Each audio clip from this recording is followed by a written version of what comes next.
Hello, everyone. Welcome to the Captain Logan Show. It is I, Captain Logan, and joining me as always is my son, co-host, and chat moderator, Jason. And yes. Jason, it's been a while since we did any major news on this show. It kind of feels like it's been, at least for pop culture, a bit of a slow news, couple months for us anyway. Like stuff gets announced that we don't necessarily feel the need to weigh in on, and I'm a lot choosier these days on the stuff that I do full-blown lead-in topics on, but then all of a sudden there's kind of an explosion of announcements, trailers, and odd developments that I wanted to at least touch on tonight. So we're doing a rapid-fire news program, like I said, some trailers, some announcements, and a couple of kind of fumbles with companies in pop culture stuff that looks like it might be falling apart, and we are doing the it'll just be good news all around. No, we are gonna do news the entire night tonight, with the exception of some Q&A in the second half if there's anything you guys want to talk about. As always, you can leave a super chat in any dollar amount that guarantees that we will talk about your topic, and if it's not related to any of the subjects that we cover in the first hour, we'll bring it up in the second hour, so don't worry if you leave a super chat that we haven't talked about it yet. You can also leave a regular comment with a question, and make sure to tag Jason at Jason with a Y. He gets real upset if you leave out the Y. In fact, he just won't even respond to that. He'll assume that you're talking about some other Jason. No. And Jason's segment in the second half will be news. The last segment we're ending on tonight will be news. It's gonna be news throughout the entire show. So let's go ahead and launch right into it. I think we'll not even do Patreon questions tonight, and we'll finish those up next week, because honestly I didn't check, but we didn't have very many last time I looked. Okay. And so if you left a Patreon question, we're not getting to it tonight. Don't worry, we've got one more week, and we'll have plenty of time next week to tackle that. And let me say this real quick, just quick house cleaning stuff. When I say one more week, I mean for the month of November, because we're going to have another regular week next week. Captain Logan Show will be airing as normal on Wednesday. I will have a special Superhero Rewind unscripted show that Friday, where Austin and I are gonna start our bottom 50 least favorite 50 superhero movies of all time list.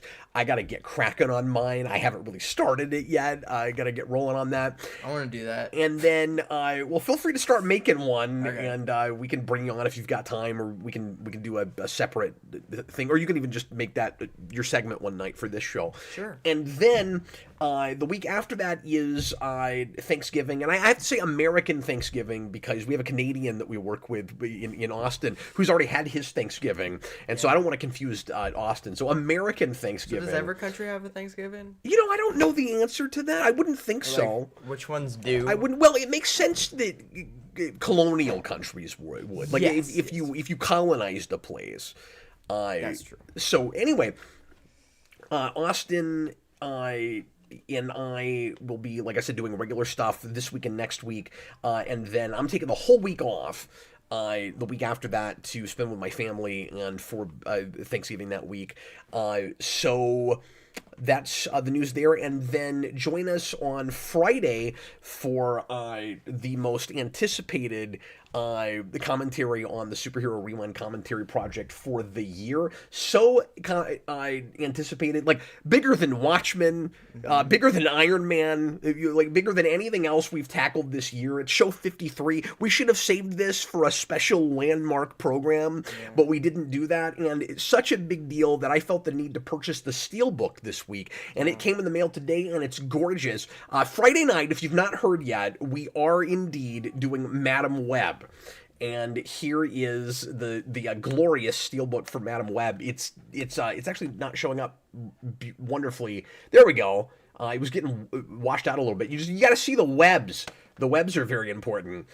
So I'm super excited. I'm gonna be on it. I was stoked to get my hands on this. It's one of my favorite movies. Jason's been Jason's been excited to do this when we eventually get to it. Mm-hmm. And I told him about it the other day. I texted him and he just went, yes.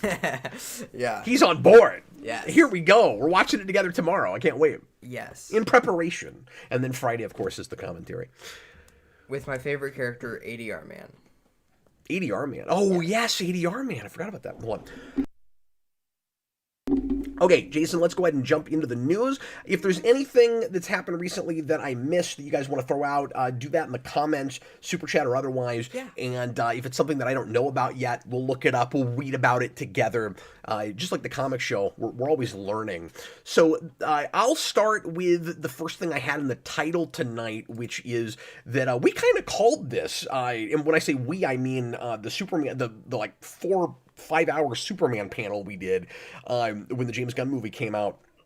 The idea of a Jimmy Olsen spinoff came up in that, and I don't know if that had already been being kind of bandied about at DC or not, but they are in fact actually making that.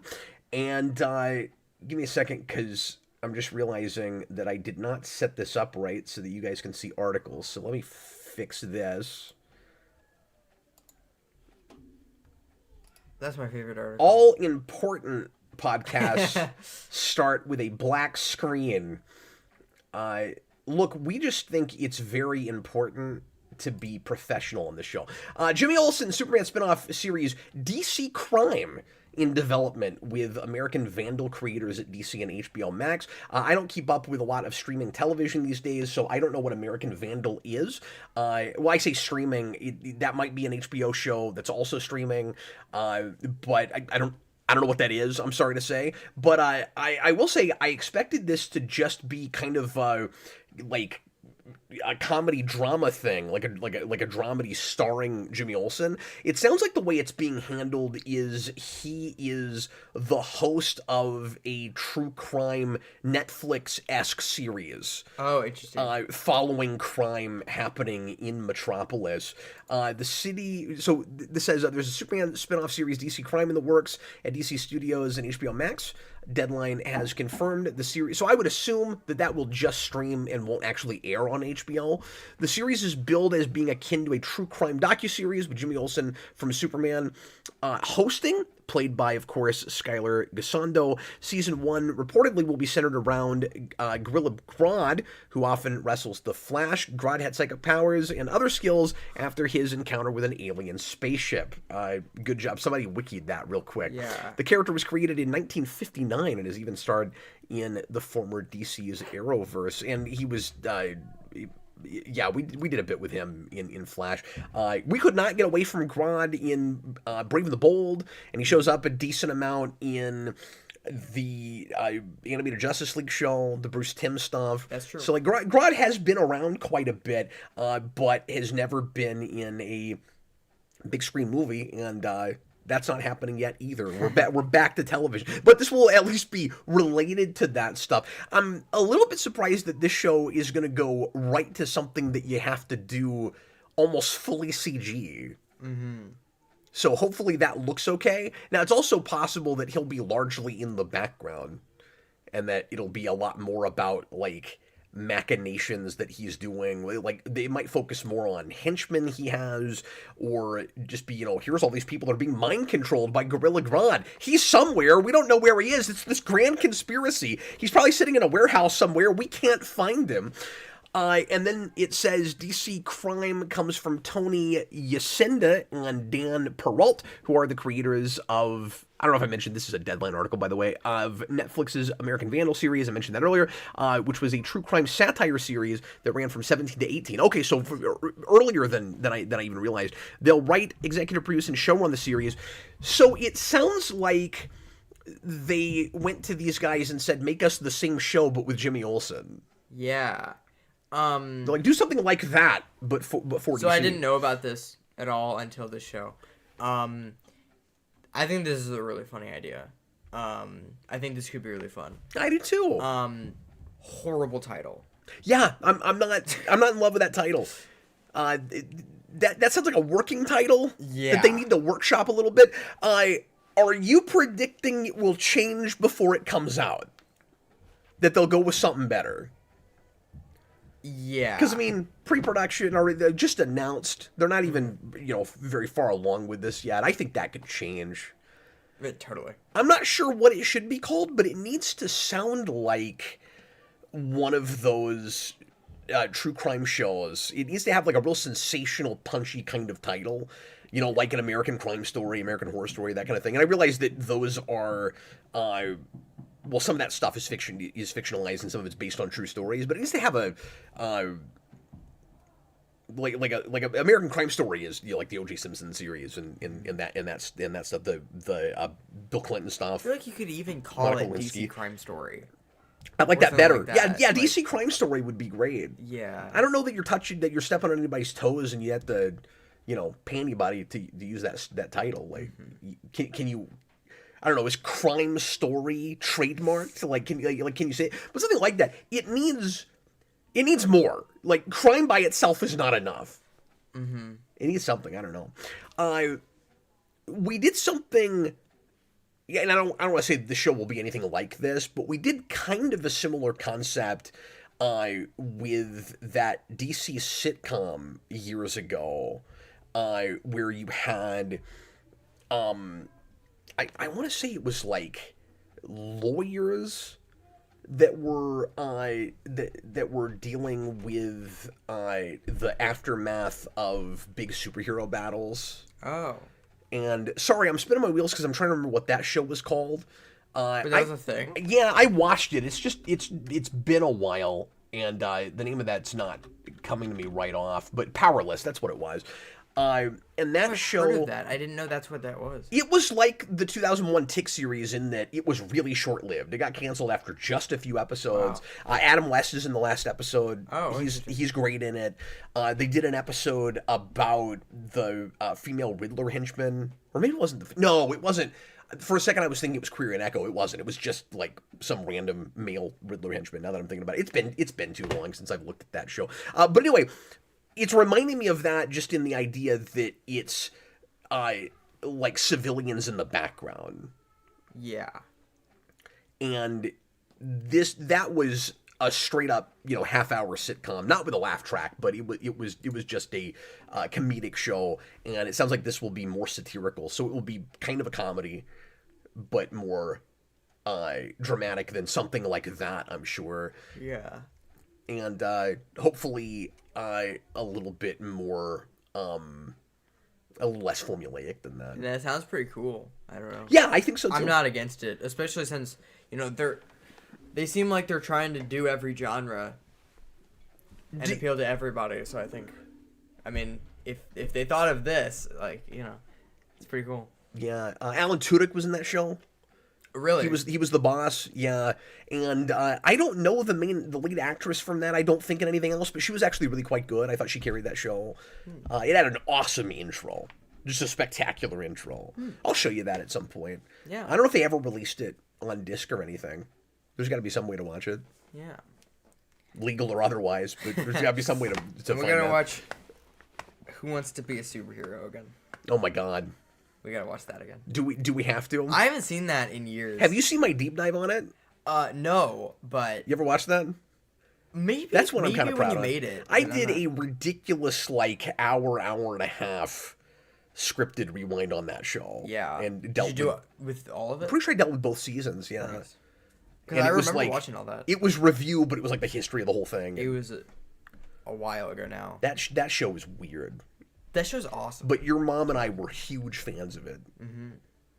Somewhat ironically on my end, I think your mom just legitimately liked that show. It was ridiculous though. Yeah, I liked, but I was also Major like, victory.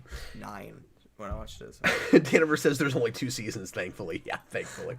Okay, yeah, so I don't want to say I'm like over the moon that this is happening, but I'll watch it. I'm I'm definitely curious about it. There are movies somewhat recently that I have said this should have been the format for them, and so I'm glad to see something finally doing that. That's good. I can't remember what. There's something we reviewed recently where I was like, if only that's how it was handled. But this is not what I thought they would do with it. I really thought it would just be. I actually thought it would be a little bit more sitcom-ing. I thought it would just be like the lowly life of Jimmy Olsen, and he's the small-time photographer copy guy, and he is just dealing with relationship stuff all the time. I really wonder if they thought of this as a Jimmy Olsen show, or if Did they thought think of it this, first? or if they thought of like crime drama first. This makes a lot of sense though, because it's the way to do a show with him without the bigger stars that would be hard to get all the time. Because I was thinking when this was first announced, I didn't realize it was this, you know, true detective sounding thing, and I was, or not detective, but a true crime sounding thing, and I was like, how do you make that show without Lois Lane being a major character, and can you get her through a lot of it? So that's how they do it. I'm sure you'll see cameo interviews from some of those people. I'm sure Perry White shows up in it. Yes. So another show announced for HBO Max is V for Vendetta. There's been talk about this for a long time. It looks like it finally might be happening at HBO. This is from Variety. V for Vendetta TV series currently in development at HBO. So keep in mind, development means they're working on it conceptually, and it hasn't been picked up yet. So this could happen, and could end up not going to series. According to sources, Pete Jackson, not to be confused with Peter Jackson, is attached to write the series adaptation. James Gunn and Peter Safran obviously are producing, and I'm not going to read all of the names of everyone involved in producing the show. V for Vendetta began as a comic serial written by Alan Moore and illustrated by David Lloyd. Yes, that is true. So they're going on about everything else about V for Vendetta in the rest of this article, because we don't know literally anything else yet. Reps for Jackson did not immediately respond to Variety's request for comment, and so all we know is that it's a V for Vendetta series, and it's not another movie. I don't trust this, because HBO did their Watchmen show, which I liked better than some people did. That show is pretty polarizing, but it's not what it ought to have been, which should have just been another attempt at straight up adapting from the page. Well, and this be in the... And using the real estate that you have to get everything in there and to emphasize the right things, right? I want to assume that this will just be an adaptation of V for Vendetta right off the page. Yeah. It could be that stupid Watchmen thing again. It could be some weird proto-sequel thing. Yeah, I was going to say, are they doing it in the vein of that? That's the question. I don't think it'll be that. I think it'll just be V for Vendetta. Because the movie is a looser adaptation, arguably, I think, than Watchmen is. But correct me if I'm wrong in the comments, because I've never read that entire book, and I've only seen the movie once. I don't know this property super well. I get why it's beloved, and I really like the movie. I was finding the book difficult to penetrate. It's even wordier than Watchmen, and the pacing is ultra slow, and I didn't like the art as well, and it was just not an easy thing to just casually sit down and read, and I wasn't doing it for any kind of review project or anything, and so since it wasn't research, I lost interest and ended up going on to something else, and so I've never finished it, which I need to do, but I'm sorry to say it was feeling a little bit like a chore. Like I get it, like it was good, maybe I wasn't in the mood for it, I don't know, but that story is all about fascism and uprising and revolution and the lengths that you should go to or not to fight for freedom. Is violence a acceptable thing in that sort of situation? And if they do it, I mean, in a way, to a lesser degree, it's kind of like the Harry Potter thing, where it's like if it really is pretty straight off the page, and they give us a lot of what we didn't get originally, and it's a more true adaptation, it's worth doing. Mm-hmm. If it's just, let's do this again, but appeal to more modern sensibilities, yeah. It would be really funny, though, if it somehow was connected to Pennyworth. That's what Austin just said. That would... Oh, did he? Yeah. I'm not looking at comments right now. There should be a sequel to Pennyworth. I hope there's some kind of reference or cameo or something. For people that don't know, and spoilers for this show if you care, I never watched past the first few episodes, but I know about this. Pennyworth was canceled prematurely. But shocking to say that because it ran a whole 3 seasons, and that sounds like at least a season too long for what that show was. That sounds like a nightmare to watch through. Let's do it. Okay. But Pennyworth ends up being a bizarre, and I don't know if this was always the plan, but it ends up being a bizarre backdoor prequel to V for Vendetta. So the final scene of that show is introducing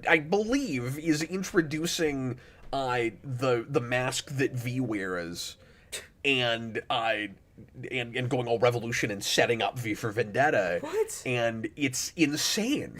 What? Well, I mean, how else are you going to blow anybody's minds with an Alfred prequel? Yeah. It's like they wanted to one-up themselves from Gotham, where it's like, look, he's finally in the costume. And yeah, it's the worst thing you've ever seen, but Batman's finally in the costume. And here it was like, how do we shock people even better than the amazing thing that we did with Gotham? I know. Will M. Night Shyamalan it?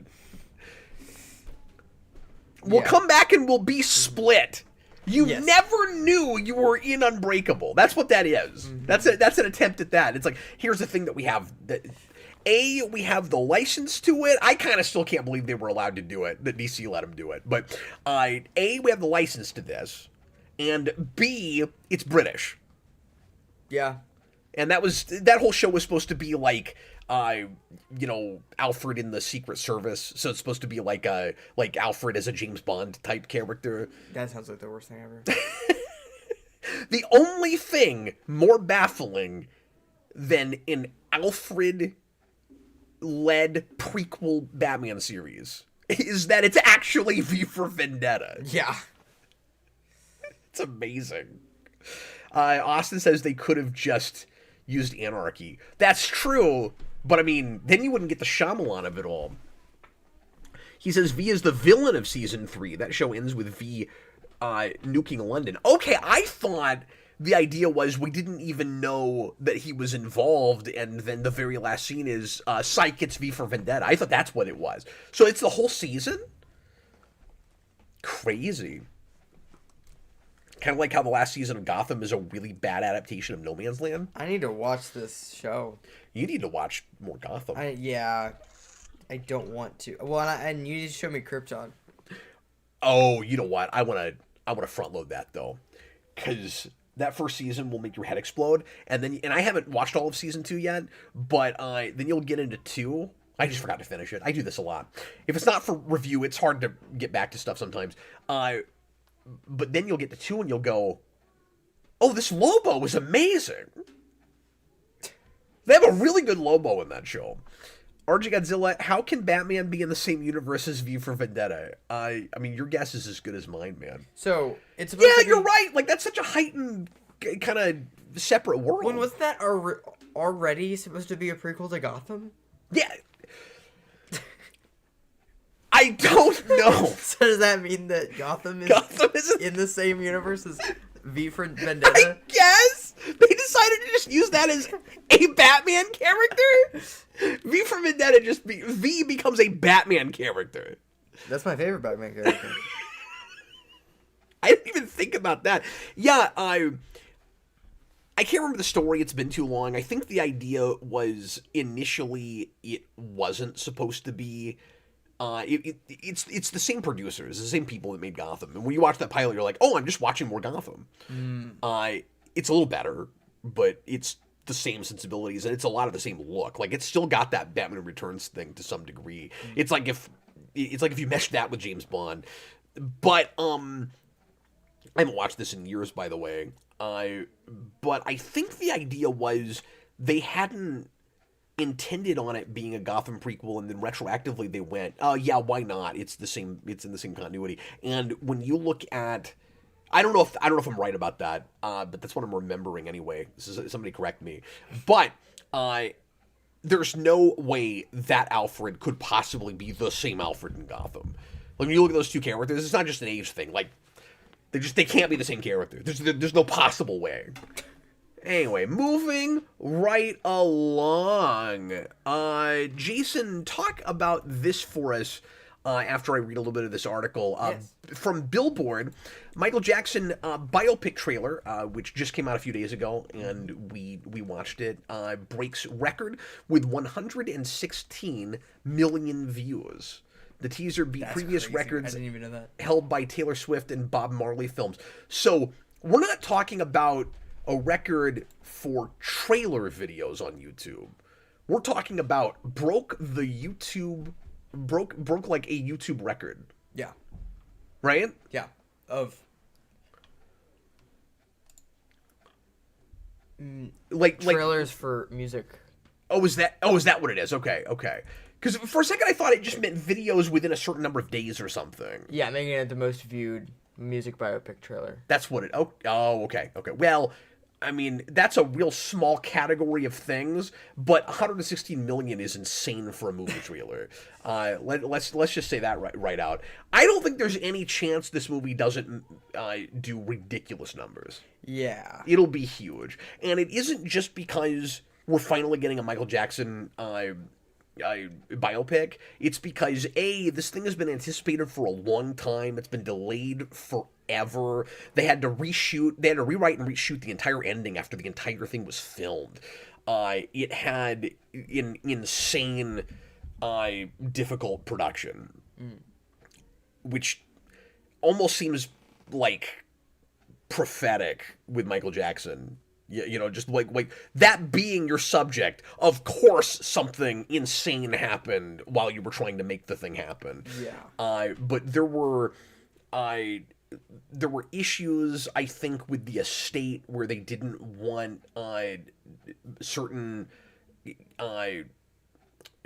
people mentioned, I believe, with regards to some of the allegations in the 90s and all of that, and some of that stuff, I guess, comes up in the third act, and they had to rewrite it so that the names weren't mentioned. Now, I'm going off of, again, this is the theme tonight, I'm going off like 2-year memories because this is how long this has been. Yeah, I forgot about that. But I think it was something to do with that. Anyway, so reasons I think this will be huge. The 116 million views notwithstanding, like that, obviously that is speaking to this. It's Michael Jackson. Yeah. B, it's been delayed forever and highly anticipated. And C, it looks damn good. Mm-hmm. Yeah. So Jason's a giant Michael Jackson fan. Yeah. I'm sure you've been looking forward to this. Yeah. What are your thoughts on that teaser? I mean, I think it's good. I have high hopes for Jafar Jackson as Michael Jackson. That's the D. Is it helps a lot that someone in that family is actually playing him. Yeah, and that gives it a lot of credibility. I thought it was. I was thinking about it because I think it's really interesting that he's having to act with someone pretending to be Jermaine Jackson. Yeah, which. Like a younger version of his own dad, which is weird. Yeah. I don't think that's really ever happened. Probably not. No, that is weird. Because this, I haven't heard of that happening with like, a family member playing someone else in a family with a biopic. I think that's really cool. Yeah. And does he look like Michael Jackson? Not really, but. I think it works. I think I need to see a little more. Like, they, I think, purposefully don't show his face that much in the teaser. I don't think you should try too hard. Yeah. I think at the point where you go crazy with the prosthetics, that could be really distracting. And we've seen biopics where it was the right move to make it more about the story and capturing the spirit of it than it was to make the person look identical to that to the actual actor, right? Like I think the Elton John biopic has that. Mm-hmm. Like, I don't think it's trying that hard to Rocket Man. I don't think it's trying that hard to make him look exactly like Elton John. No. And also he's singing the whole movie. There's no there's no sound, like Elton John's not coming in and dubbing him, Right. and he doesn't sound a lot like Elton John. Yeah. But you buy in because there's a whole performance there. Mm-hmm. I love how this teaser. You could say the starts same with- thing about the Weird Al biopic. Yeah. Yes, that's true. But it's also making fun of biopic. No, I know. I think it's really funny that this teaser starts with, "You've been waiting for this a long time." Yeah. I thought that was hilarious. And also just classy. Yeah. But yeah, I'm excited.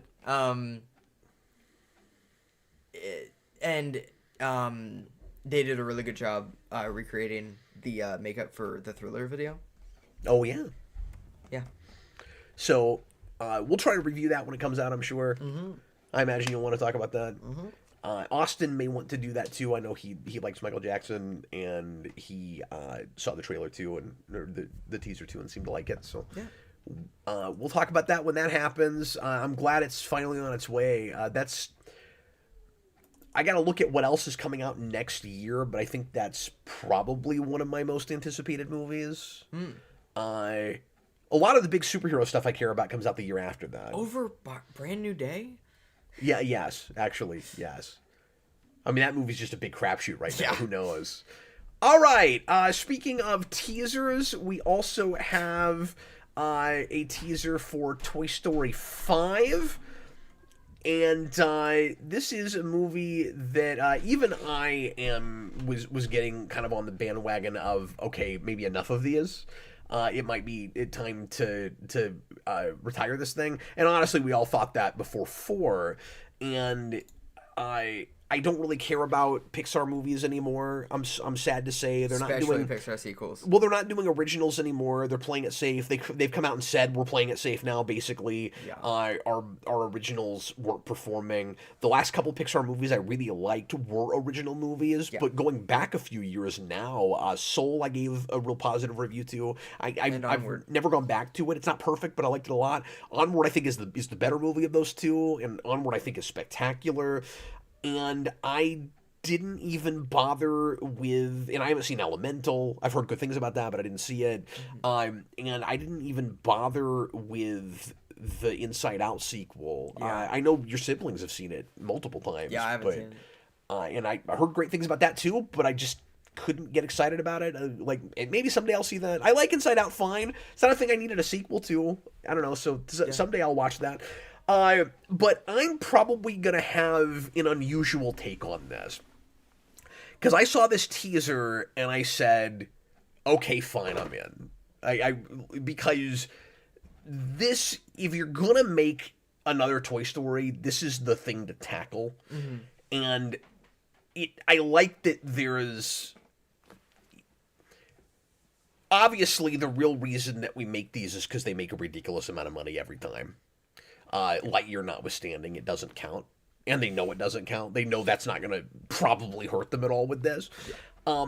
But like with Toy Story 4, there is an angle.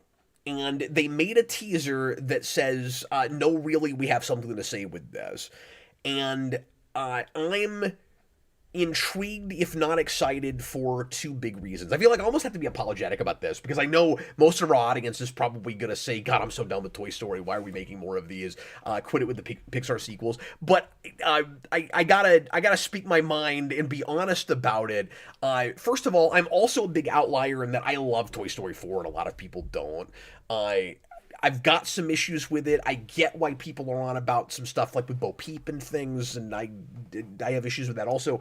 But that was a story that weirdly spoke to me. I walked into that going, Forky looks like the most irritating character ever. And I walked out going, Forky is great and was a character that really mattered to me. And anyway, I had feelings about that movie. It was kind of special for me. So I've got a bias with that.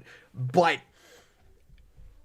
this is maybe the obvious thing that I just didn't even think about, which is let's finally deal with how dramatically fast the world is changing and that kids aren't playing with toys anymore. Yeah. and let's introduce a tablet, and the toys all go, oh god, we're gonna be obsolete.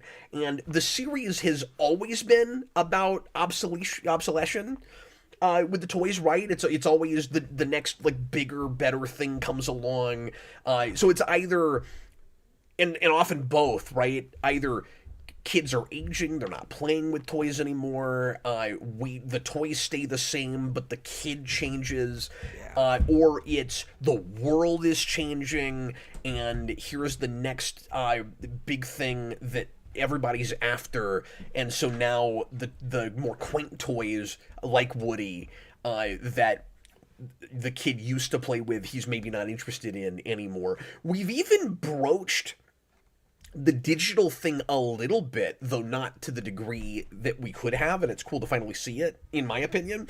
Toy Story 2 does broach video games, but it doesn't really comment on it much. Yeah, it doesn't really explore it, so you've got Rex playing that game at the beginning with Zurg, and the video games don't replace toys, they're just there along with them.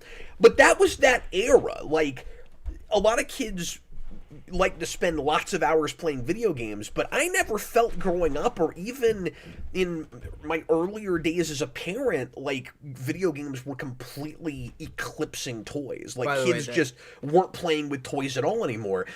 It's devices. It's like, yes, TV and video games were already taking a lot of attention away from toys, but they were still selling. Kids still wanted the big, cool action figures. Yeah. And you still had more of a monoculture where people were all watching the same things. And so even if you didn't play with the toys very much, you loved Ninja Turtles or Power Rangers, and you knew you were supposed to have the toys. And so you still wanted them.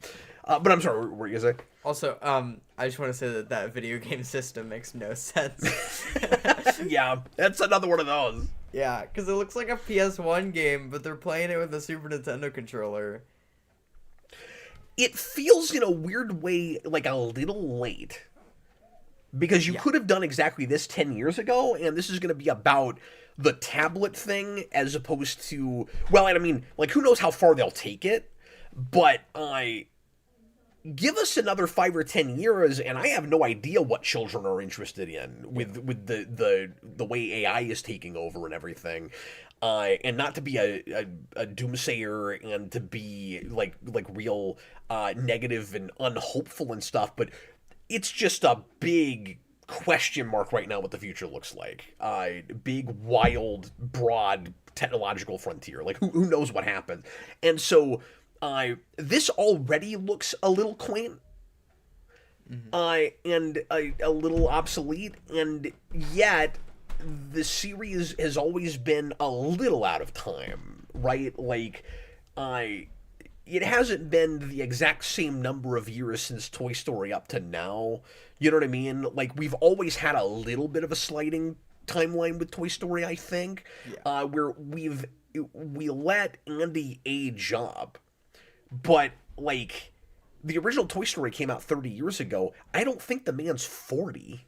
Right. Do you see what I'm saying? Mm-hmm. So, I think it's within bounds to do it this way. And I am curious to see just how far the technology thing goes. But in a weird way, and this is the other reason that I'm more intrigued than I thought I would be. In a weird way, it's also going back to the real basic theme of that original movie. Like I said, with newer technology replacing the old, and that gives me hope that we might finally get another good Buzz story, because we never know what the hell to do with him. Yeah. In each of these movies, he's always just kind of there in comic relief, and he was like, we really didn't know what to do with him in 4. Yeah. And maybe a little bit better than 3. 3, we have no idea what to do with him.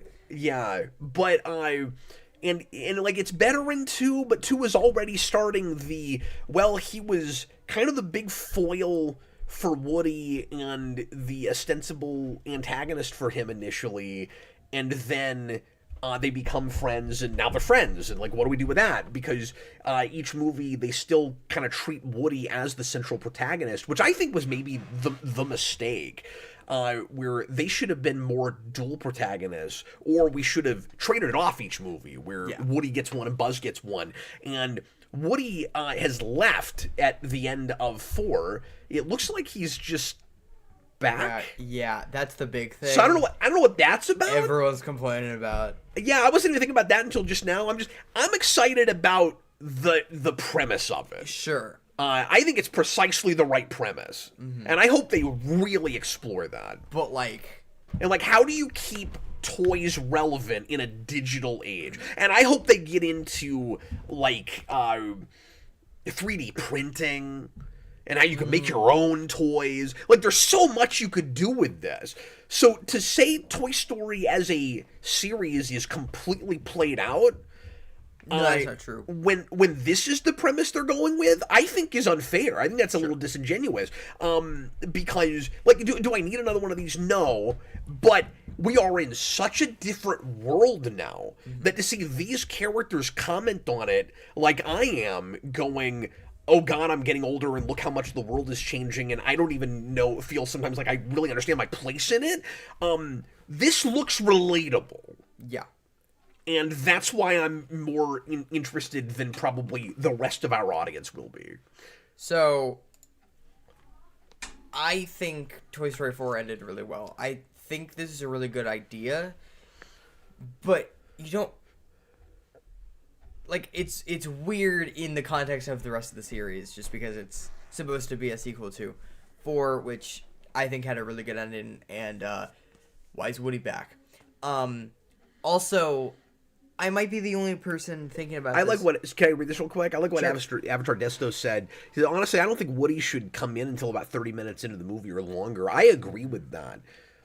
Now, is it possible that is how they handle it? Maybe, but it seems like you're spinning your wheels for a good half an hour before the central conflict happens. Yeah.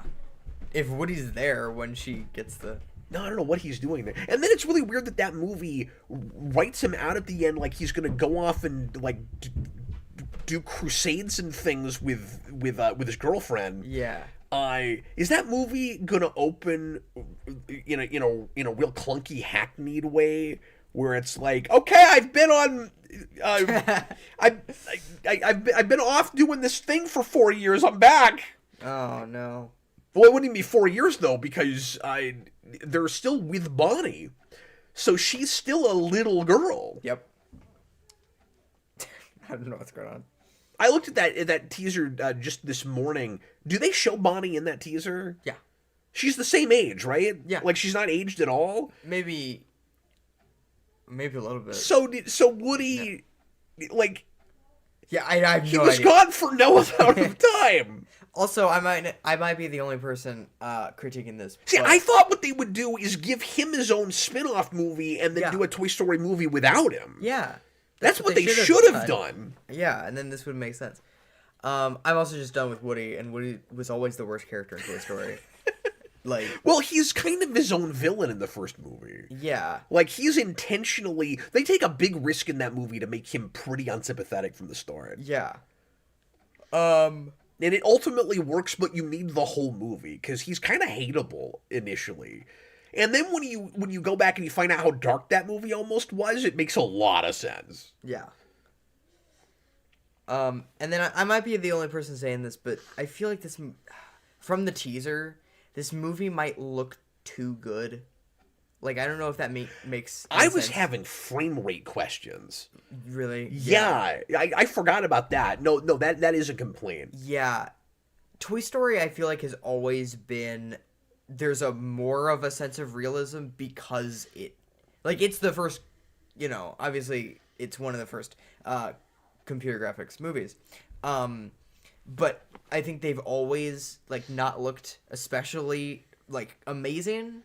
I mean, they get even progressively more detailed as they go. Just like right. It's not like they were holding them back on purpose. Right. Not on purpose, but I feel like it looks too crisp now. Interesting. I wasn't having that, but I did feel like everything was moving at a slower frame rate. That did seem kind of odd. Where it was almost somewhere between what Pixar movies usually looks like and like the Lego movie. It was like in the middle of that. Well, maybe they were doing that on purpose to try to make more sense for toys. But you don't add that 5 movies in, though. Yeah. I was wondering if it was my imagination or just my device or something, because I just looked at it on my phone. I think it might just be because it's supposed to be like slow motion. I should have looked at it on a bigger screen later. I usually do that, and I just forgot about it until we sat down. But just the main thing I wanted to talk about didn't even have anything to do with what it looks like and what exactly is in it, so much as just the premise. I'm excited about that. Yeah. Cinema Arts says Pixar didn't know what to do with Buzz and Lightyear. That's true. Danaverse is right when he says Toy Story 4 has some amazing rain. I do remember the rain effects in that. Avatar, Desto, it seems like they're going to do an evil-controlled Buzz again, though, because we haven't seen that a million times. Yes. Yeah, and the evil Buzz is in a landfill.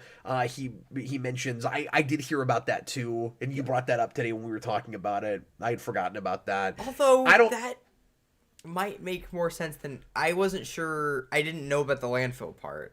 Mm-hmm. Oh, that's interesting. No, it is if they're really tying this to the initial theme of the first movie. Yeah. Where it's like Buzz used to be the new big technological wonder. Yeah. And no, it could work. In fact, so I'm with you on...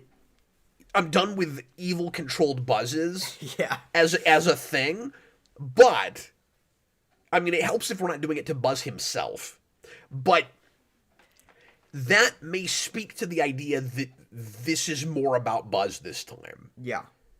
And I would be fine with a bunch of zombie Buzzes in a I also could see Buzz as the bad guy and be like the bear in Toy Story 3. Like, I could see don't do that. For the love of God, don't do that. I don't know. You think they might try to do like a flip of one where Buzz becomes his own worst enemy, like Woody? Yeah, I also could see Woody just being the bad guy again, basically.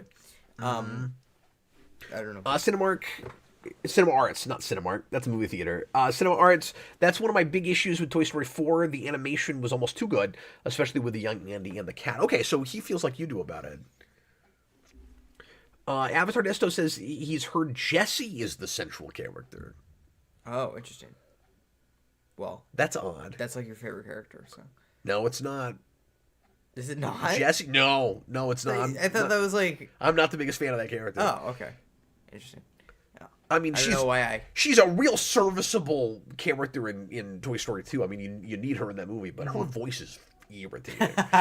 Okay, yeah, you're right. Well, yeah, I mean, I'm not saying that's my favorite. No, I don't know why you love this character. I don't. Oh! Well, then I don't know why I thought that. Okay, moving right along. Not a ton to say about this, but we did get the... and I don't usually mention things like this, except it was just really cool looking and kind of an exciting reveal. We got the title reveal trailer for the Godzilla Minus One sequel. Officially titled now Godzilla Minus Zero. And it was just the most epic title reveal ever. Like, you don't get anything but, like, the ink with the title, and it's cool. Now, I was expecting the Godzilla roar at the end of it, and we didn't get that. I was a little surprised they didn't do that. But I adored Minus One. It was probably my favorite movie from that year. And one of the best Godzilla movie of all time. So at this point. There's no not being excited about more of that. But I will say, I might be the only person that doesn't like that title. Okay, tell me why. What does that mean? Tell me what minus zero is. Zero isn't a number. You can't have minus it. Well, it makes it scarier, right? Because Godzilla Minus Zero is more Godzilla. No, I don't know. I'm with you. 1 minus 0 is just 1. Yeah. Yeah. No. I mean, you're right. It does seem a little cutesy. Mm-hmm. My worry is if it becomes a trilogy, it'll be Godzilla minus -1, and now your head explodes because now it's just Godzilla plus 1. No, what do you even do? So how do you keep I going? thought it was Godzilla minus 2. I thought that's what they were gonna do. Yeah. But I didn't. Now what do they do if they do a third one? Like maybe it'll be in the Arctic and it'll be really cold. Oh man. And it'll be Godzilla like 0 degrees or something. 0.1. Although I don't know how much sense that makes because Japan wouldn't even be going with the same temperature system we do. That's true, yeah. So I don't know. I'm throwing stuff out there. I never fully understood what Godzilla Minus One meant, to be fair. No, me neither. So, I mean, there's that. Like, it was alluding to the original in its way, but... Yeah. I mean, more than alluding to it, I guess, but... Okay, we've got 8 minutes left. We'll hit as much of these as we can with our... You know, I feel like I've been rapid-fire enough in getting several articles out, but still... being pretty thorough with this, Jason. Well, we're doing another Legacy sequel, and this time it's going to be Brendan Fraser's The Mummy. We're going to do a 4th Brendan Fraser Mummy movie, which I'm not shocked by, because Fraser, the way he talks... I've listened to interviews with him over the last couple 3 years since he's gotten... his mojo back, like he's gotten back in the limelight, particularly with The Whale, how huge that movie was, and I didn't see it, but that was beloved, and I do think it's really funny that he was playing this immensely overweight man in the Whale, and he's gonna have to turn around and probably work out a bit to come back and be in The Mummy, but anyway, I don't expect him to be like muscular action star guy. Like, I don't know what exactly they're going to do story wise with it, but I'm sure he'll have to do some running. Like, it's The Mummy. Like, you have to work out a little bit just to be able to do the movie, I would think. But anyway, he talks about the experience of making those movies like the greatest, time of his life. And I think he even said in places he'd love to come back and do another one. And so the time was right. He's popular again. I do think it's funny. I don't know if you're aware of this, Jason, that he was supposed to be the villain in Batgirl. Really? Yeah. And so, and that got, as we all know, shelved and ostensibly deleted and Zaslaved, and so we'll never see what he did in that. Yeah. Man. But anyway, I don't know what that's gonna be like. Or who else might star in it, because I would think that they're gonna need... Well, let's see if anybody else has been cast for this. I've not looked close at this article. This is from Variety. But we're getting Rachel Weisz back as well, and I haven't seen her in anything in forever, so I don't even know what she looks like these days. But this is done by Matt Bettinelli Olpin. I'm sure I ruined that, and Tyler Gillette, who call themselves Radio Silence. They are best known for Ready or Not and reviving the Scream franchise. So they don't sound incorrect for this. Universal, the studio behind the original monster movies, had no comment. And what's really funny about this is, I believe, Austin mentioned this to me, I believe Universal is also rebooting The Mummy at the same time. Because they did that terrible Tom Cruise one that everybody hated that was supposed to be the beginning of their Monsterverse, and then that didn't get off the ground. And they're apparently doing something else with that. Okay, interesting. And then also doing this at the same time? Okay. Yeah. It's pretty crazy. You've never seen any of those. Yeah, so I have no comment. I should show you the first couple of those at some point. It has some of the most god-awful CG you'll ever see in anything. I have heard that, yeah. And that was the big, I believe, movie debut for Dwayne Johnson. Yeah, isn't that the insane Scorpion CG King. Dwayne Johnson? Yep, it's amazing. Yeah. And then he got his own direct-to-video sequel. Was it direct-to-video or was it in the big screen? I might be wrong about that. Or maybe it went to the big screen and then it got direct-to-video sequels. I think that's what happened, maybe. But yeah, so there was a Mummy trilogy and then a Scorpion King spin-off thing, I believe. So I wonder if they'll...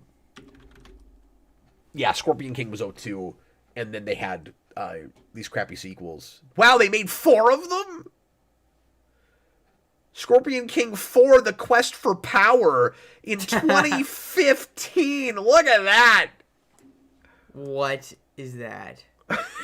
Let's watch it. Ruth Ferrigno and Rutger Hauer are in it. That's amazing.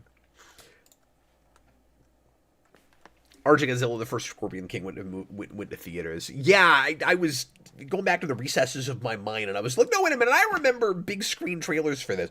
I may have even seen that in the theater, now that I'm thinking about it. My stepmom loved the Mummy movies. Really? I probably saw all of them in the theater. I can see that. Yeah. Daniverse, one of these reboots has to go. Yeah, like, I don't know that that'll be any good or anything, but it's one of those things that I don't have any stake in because I'm not the biggest fan of that franchise. And so I don't really care one way or the other. Like, it'll be great if it's actually fun and actually good, but if it sucks, I'm like, okay, it's another one of those, whatever. Like, Yeah, whatever, yeah. It's going to be hard to have feelings about that if that happens. Let's see what else we could mention. I just wanted to mention this because I thought this is kind of neat that this is happening. I wonder how fans of these movies feel about this. So this is a thing I've never seen, and I'm thinking about going because it might be cool to experience this for the first time on the big screen. Kill Bill is coming back as one movie. So it's Kill Bill, The Whole Bloody Affair. And that got a trailer, which I didn't actually look at. I just saw that dropped. This comes out, I want to say December. Yeah, so next month. And these are, of course, the Tarantino movies, Kill Bill and its sequel. And the idea is it takes out, apparently, the cliffhanger ending from the end of 1. And adds in some deleted stuff. And I think there are maybe cuts, like alternate longer cuts of those movies already, and then they put all that stuff back in. I'm not sure, because I don't know these movies. But I've always been kind of curious about them, and I've got friends that are on both sides of Kill Bill. I know people that love those movies, and I know people that really dislike them. And I've just never gotten around to it. I like Uma Thurman. I mean, I've always been kind of curious about it. So it might be interesting to experience it that way, but I need fans of those movies to tell me if it's somehow blasphemous or a really bad idea for your first experience with them to not get the cliffhanger ending. Like, should you not see it that way? Or if some of the added stuff is just not worth seeing. Like, is it going to be horribly meandering and untight? Because I'm assuming that ends up being like a 4.5 hour ordeal. Now, I will say, I haven't seen a Tarantino movie, but... At all? No. I'll have to show you Pulp Fiction. You're old enough for that now. Tarantino is one of the most annoying people on the planet. Like, I haven't seen any of his movies. I think he's wonderfully insightful, though. Yeah, I mean, he knows his stuff. Yeah. You know what I mean? No, nobody knows the history of movies better than Quentin Tarantino. But he's just annoying. I don't know. Is it just his voice? Yeah, and just the way he talks. I don't know. When, like, he's annoyed at a lot of things. You feel a lot. So you feel the same way I do about Jessie from Toy Story, even though you thought that was my favorite character. Well, I thought you cried at her scene every time in Toy Story. Okay, but that's what's amazing about that movie is I don't like that character that much, and it still did that to me. Oh, okay. Like, Quentin Tarantino's Kill Bill, The Whole Bloody Affair. By the way, I meant to mention this too. When this dropped, people got freaked out and excited because they thought it was a new Kill Bill. Because it got a title. Yeah. And they maybe should have worked harder to prime people for that. I don't know. Anyway, Volume 1 and 2 into a single unrated epic. I mean, I would assume the rating would just end up being R. I never understand the unrated thing. It's like, oh, it's unrated. It's going to be so much worse than if it was just R. It's probably just going to feel like a rated R movie. I don't know. I don't know what to do with unrated sometimes. Especially since it's a combination of two movies that are R-rated. Presented exactly as Tarantino intended. Okay, so in his mind, and I don't know if this is just retroactive or what, but in Tarantino's mind, this is the way you should watch it.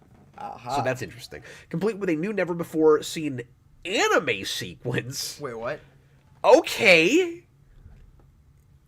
Wait, what? Yeah, that's well, how can you say that but as always as he intended? Yeah, I don't know. But anyway, I may go see that. RJ Godzilla, Cap, it's like Star Wars, watch the original trilogy first, then watch the prequels. And like that, watch the original Kill Bill movies and then watch the whole bloody affair. How's it the same thing, though? Well, yeah, one of them... Because one of these is... two movies together. Yeah. Like, one of these is the same movies just presented do you mean it's like differently. watching the original trilogy and then watching the 90s re-releases? Is that what you mean? Yeah. I don't know. So we've got some more news to talk about in the second half. We're gonna come back and Jason's gonna talk a little bit about the Nintendo Direct for the Mario Galaxy movie. Yeah. And we're gonna talk at the end of the show about the potential and maybe even likely downfall of Funko, the company that makes the Funko Pops. Which I've talked about a lot on the channel before, and I collect pretty relentlessly with the Batmans, so I have thoughts about that. And throw in some questions and super chats if you're so inclined, and we'll make sure to take out some time in the second half to answer your questions or talk about your topics.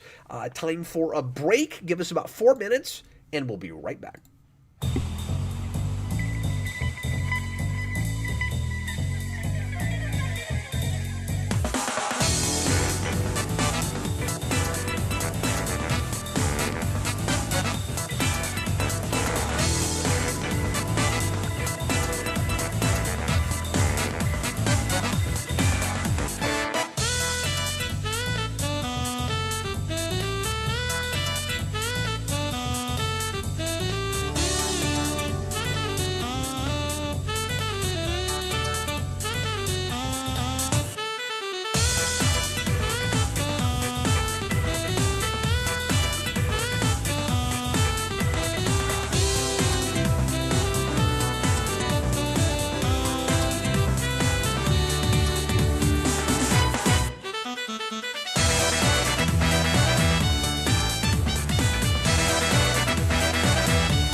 Welcome, everybody. It's time for the second half of tonight's edition of the Captain Logan Show, and now Jason is going to regale us with feelings about the new Nintendo Direct that just happened, I want to say this morning. This morning, yeah.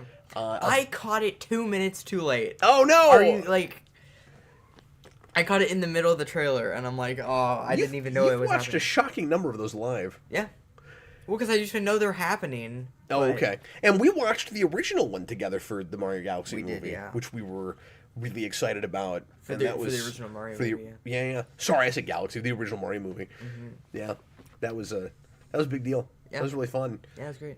This feels like less of a big deal, partly just because, I mean, we've gotten one of these already, so like the novelties worn off a little bit. Also, we're a lot more down on Nintendo right now. Well, you know what? That's true. Although I'm separating that in my brain pretty hard. Like for me, I'm more. Okay, can I tell you for just real fast before you get into your stuff, just where I'm at with the whole Mario Galaxy thing? Yeah. I'm very much of two minds about it. Because on the one hand, Mario Galaxy is my favorite 3D stuff in Mario. 2 particularly, it's my favorite 3D Mario game. And I love the aesthetic of that, and I love Mario in space, and I was hoping they would at least touch on it in these movies. I could never have expected in my wildest dreams they would just do that as a movie. And that would be the Mario Galaxy movie. And I also like that as a naming convention, that everything's going to be the Mario something movie. Yeah. Like, I kind of dig that. It does feel like you need something in between. Like, yeah. Like, it is an idea, feels like your third movie. Yeah. It's like Mario just got to the Mushroom Kingdom, and now he's just going to go space. A lot of people thought we'd do Mario World next. Yeah, and that was leaked, but either not true or they changed it. I'm not exactly sure. Oh, well. So, because we talked about that on the show, but I guess it just didn't end up being true. Yeah.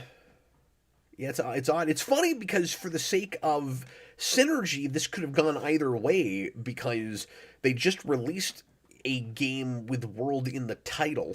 Yes. With Mario Kart World, but they also just did a re-release of Galaxy 1 and 2 on Switch 1 and Switch 2, and there's been a lot of I can't say rumor, but thinking from fans, like maybe the reason they're doing this is because they're working on a Galaxy 3, and that's going to be the big, or at least the first big 3D game, or Mario game for Switch 2.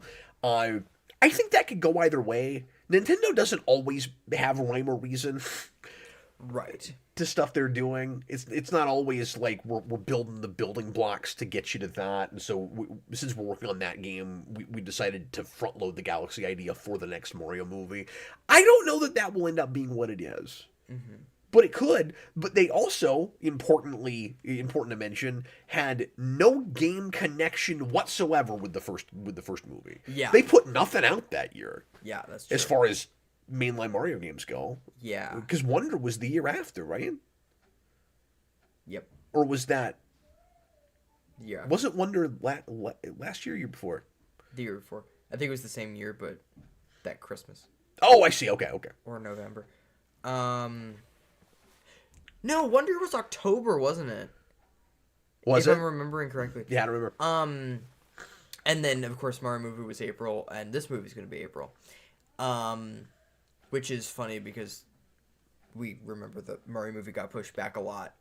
That was originally going to be a December movie. And it's interesting because that pulls mostly from Odyssey. And this but it pulls from kind of everything. Right.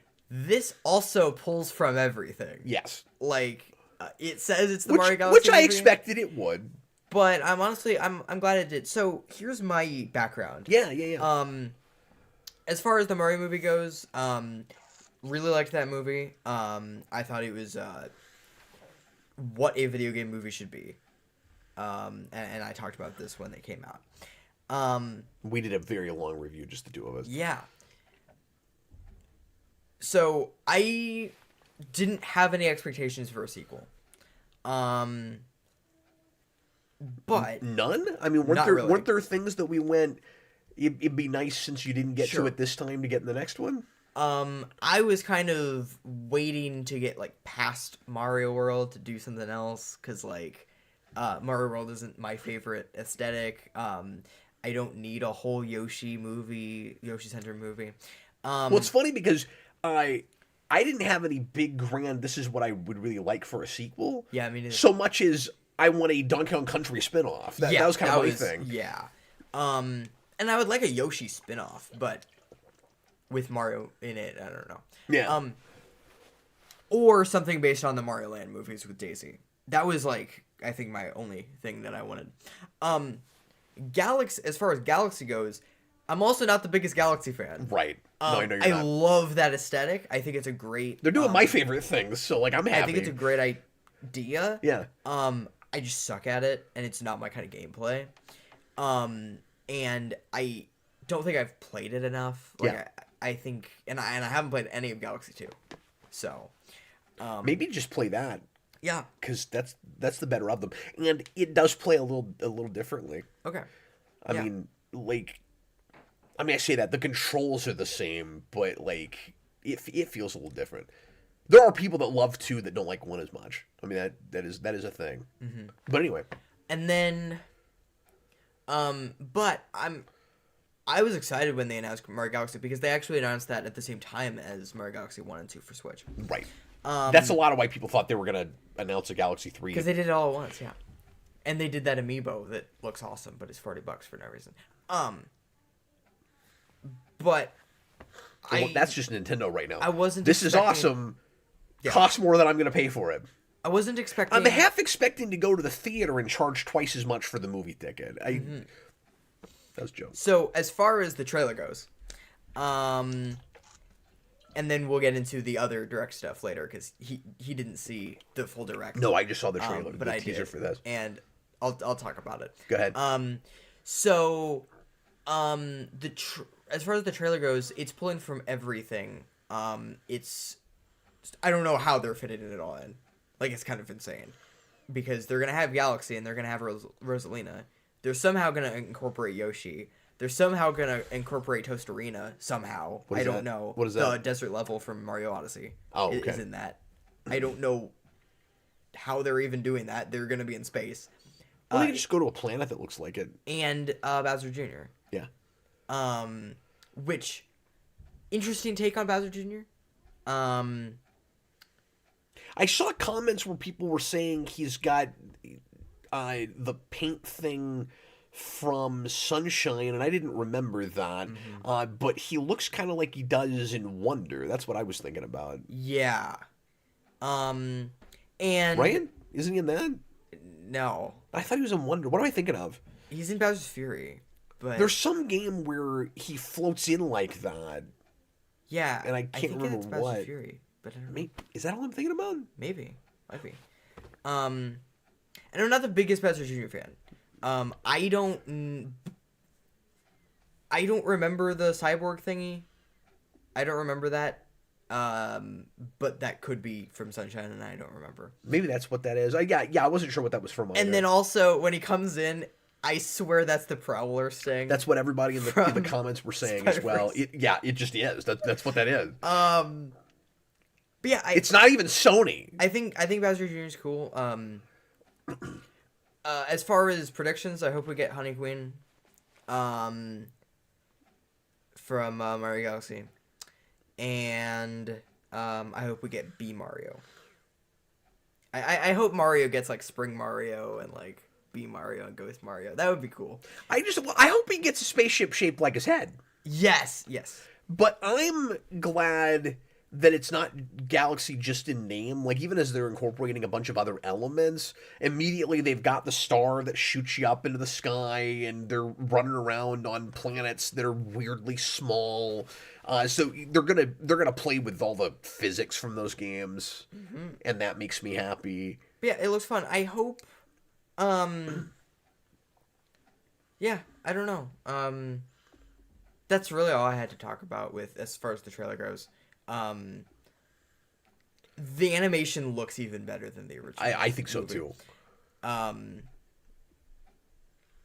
And I think space helps with that. Oh sure, that's fair. But also like Bowser Jr.'s design looks really good.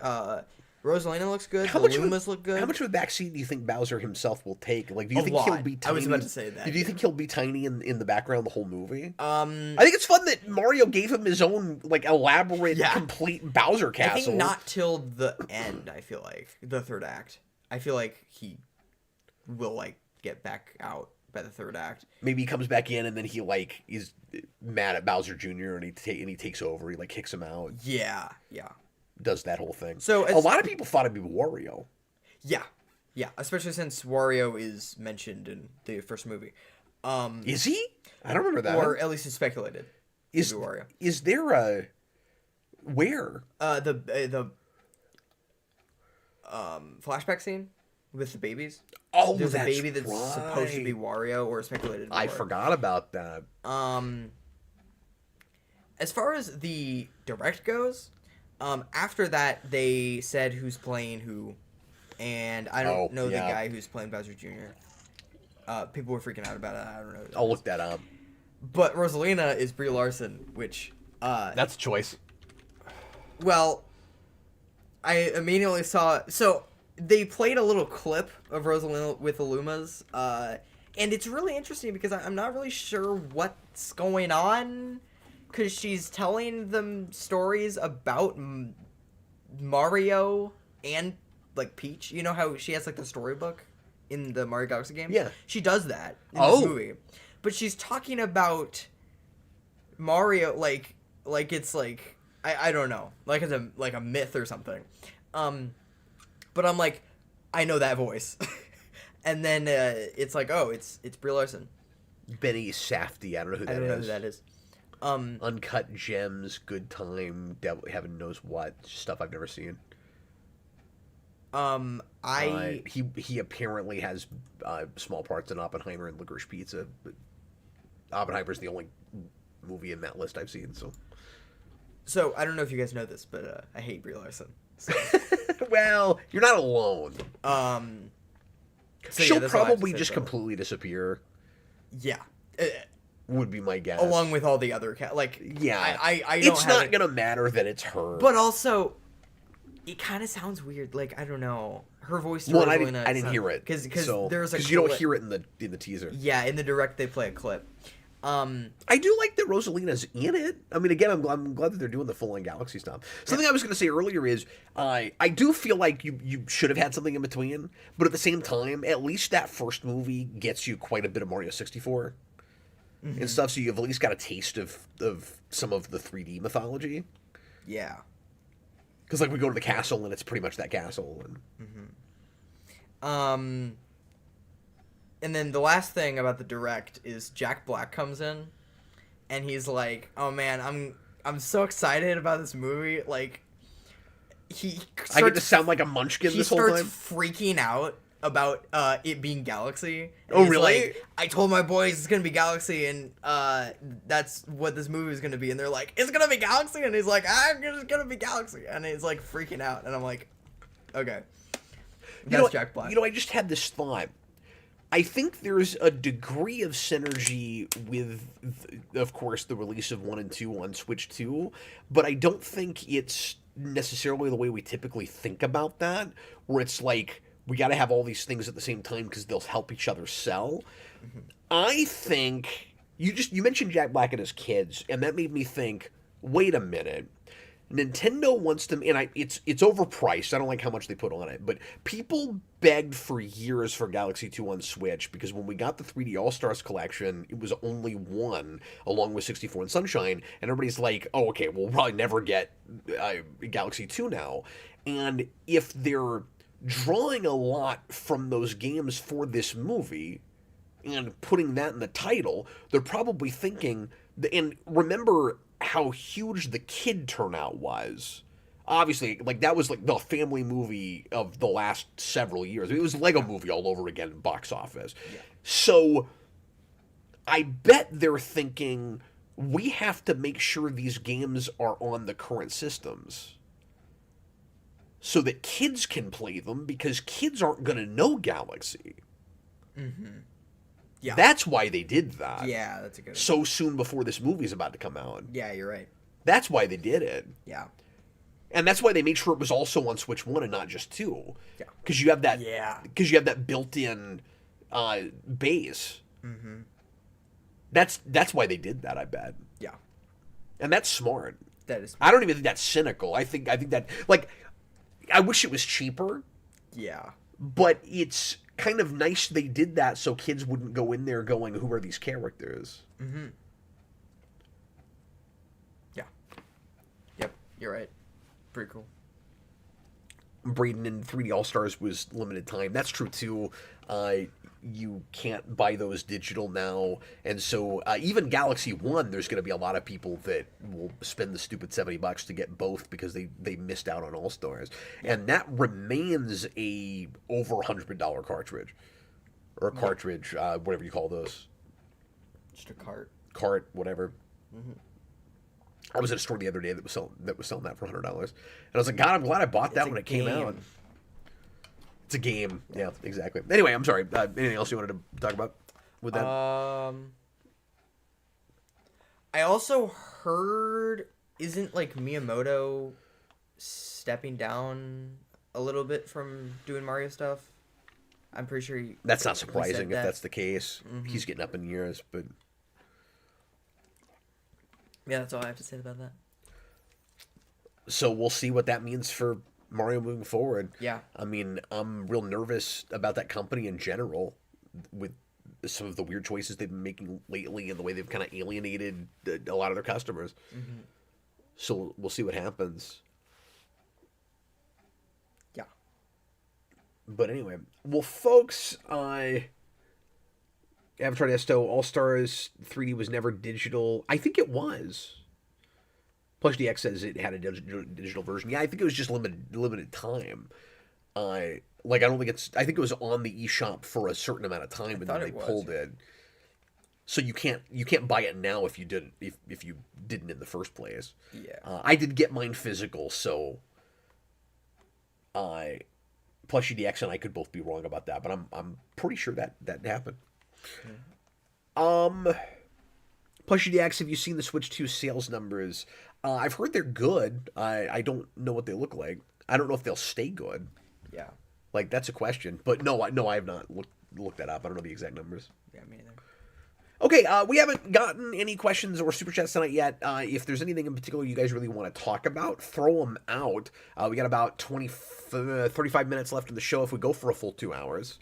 Mm-hmm. We've got one more big topic at the end I want to mention. I've got a couple more articles here, though, that I can go ahead and hit real quick while we're waiting to see if anybody has a question or a topic. Just real briefly, I'll mention that Alien Earth just got renewed for a second season, and I heard the viewership numbers on that were not great. So I'm glad and a little surprised it got a second season. Freaking Variety, how are they getting all this knowledge? Well, they're kind of one of the big sources. I don't know. Yeah.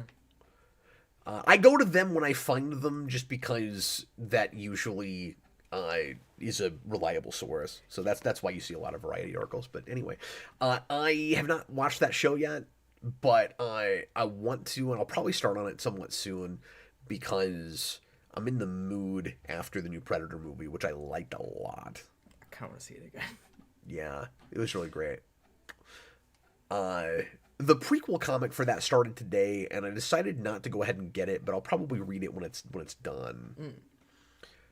The art was just fine, and I'm afraid if I start buying Predator and Alien stuff that's not tied to crossovers, that I'll go down a slippery slope and I'll start collecting that stuff real hard. And I don't need another major collection in my comics right now. I'll get silly with it. Hey, you want to read a Collider article, Jason? Yeah. Or not a Collider article, a CBR. You want to look at a CBR article? This is not another list, but I've not looked at this ahead of time. I just saw the headline, and I want to see what they say. Okay. I want to see what they say. Are you ready? Okay. So what's that? Saturday morning. It's not Saturday Morning Watchmen, but this is an article about Watchmen. Oh, I see. We love reading these often really badly written, might not have even been made by a person, and if it was made by a person, possibly not a person that's even looked at the content they're writing about articles. That was like the longest adjective. Yeah. Are you ready? From CBR, 38 years later, the best Watchmen line is still the most iconic quote in comic book history. What's it gonna be? And not just this is It's a butterfly. This is the pretty flowers. Yeah. I could be fine like this. Fine like this, yeah. Could be give me back my face. Yeah. Well, I mean, it's got to be giving back my face. But not just. But I would think that they're gonna pick something that they see as layered and meaningful and right. Most iconic quote, not in Watchmen, but in the history of comics. Now, if you want to say that whatever the most iconic line is in the history of comics comes out of Watchmen, that's probably fair depending on what it is. Now, do you have what is the most iconic quote in comic book history? Before reading this? Before reading this, I would have said it's Dark Knight Returns, the speech that ends with and I'm the surgeon. Yeah. I'd think it'd be that. Mm-hmm. That's the first thing that comes to mind. I mean, there's lots of other things, but from what I thought you were going to ask me what I would think the iconic quote is that you could take from Watchmen and say it's the most in actual comic book history. Yeah. I think what they'll likely go to, unless it's something really like off the beaten path and random, and that's what I'm hoping is that we go with that line. I think it'll be the big Dr. Manhattan line at the end when he says nothing ever ends. Yeah. I think that's what it'll be. Thomas Lowe says, I'm not trapped here with you, you're trapped in here with me. Yeah. That's another one that it should be. It should be a Rorschach quote, whatever it is. Yeah, it's got to be. Pretty flowers. Pretty flowers. It's gonna be maybe homosexual. I need more research. It's gonna be it's gonna be that. Yeah. Must investigate further. It's gonna be that line. Yeah. It's gonna be the line that you would have expected them to leave out. Okay. Let's not read about the background of Watchmen. Let's just see what he says. Watchmen is one of the most important comics of all time. Yes, it is. Again, I'm not going to read all this. We just did a bunch of Watchmen content on the channel recently. This iconic Watchmen line, we had to get all the way down here. We had to get past a Matlock reboot ad before we could get to the actual point of the article. That? I saw the pilot. Mm-hmm. Yeah. This iconic Watchmen line is the ultimate comic quote. Watchmen boasts more iconic moments and quotes than almost every other series, with more influence than even some series that ran for decades. But the whole article should have just started here. Yeah. Following Rorschach's investigation into the murder of the comedian, the story climaxes when he and Night Owl head to Antarctica to confront Adrian Veidt. Look, I'm going to read this for context, okay? Believing him to be so far, it's possible it's the thing I said. Yeah. Believing him to be responsible for everything. Oh, you know what? It might be what Rorschach says about compromise at the end. It could be that. But I don't think it will be. The masked vigilante takes on the world's smartest man in his own lair, capital letters. However, this is better written than a lot of these have been. However, with superior fighting tactics, it doesn't take long for Ozymandias to get the upper hand, prompting Night Owl to demand answers. This is still going. No, it's... The villain... Wait. He's saying that's the line? It's I did it 35 minutes ago. That's the line.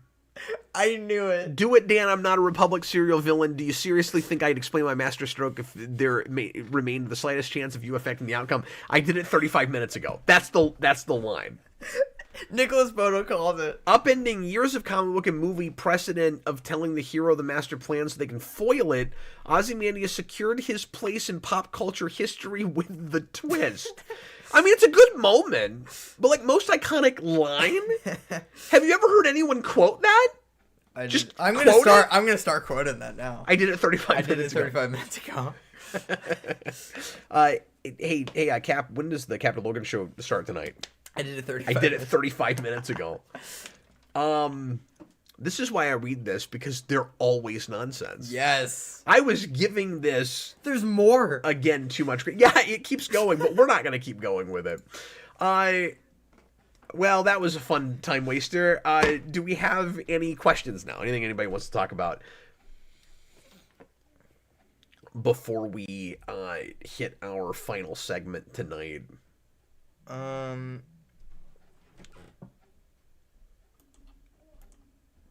Avatar Desto. Yeah. Do you plan on covering Vince Gilligan's new show, Pluribus? I have gotten a lot of messages about that this week, and I'm glad that I do this because I would never have heard about it otherwise.